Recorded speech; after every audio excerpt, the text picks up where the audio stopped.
Next important topic जो हम gravitation chapter का करेंगे ये है difference between thrust and pressure. और what is thrust, write its SI unit, and what is pressure, write its SI unit. ऐसे questions आ सकते हैं।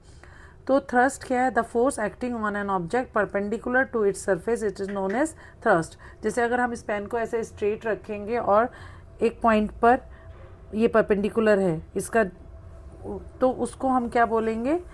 जो परपेंडिकुलरली फोर्स एक्ट हो रहा है, थ्रस्ट। इसका एसआई यूनिट न्यूटन है। And thrust on an unit area is pressure. ये यूनिट एरिया था, इसके ऊपर जितना भी फोर्स लग रहा है उसको हम प्रेशर बोलते हैं।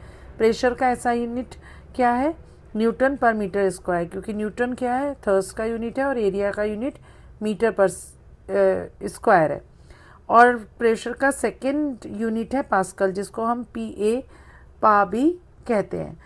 और ये न्यूमरिकल, जब भी कोई न्यूमरिकल आएगा तो थ्रस्ट अगर फाइंड आउट करना है तो आप फाइंड आउट करेंगे force is equal to mg से। g की वैल्यू आप सबको पता है, g की वैल्यू कितनी होती है? 10, या फिर आप ले सकते हैं 9.8 मीटर पर सेकेंड स्क्वायर। और इसके कुछ गिव रीजंस के क्वेश्चन भी आते हैं, जैसे जिसके लिए आंसर एक मैं बता देती हूँ आपको। कॉमन आंसर ही होता है, if area is more than pressure will be less, and if area is less then pressure will be more.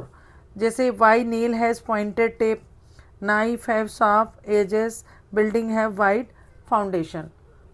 ये give reasons के क्वेश्चन है। hope you all got it।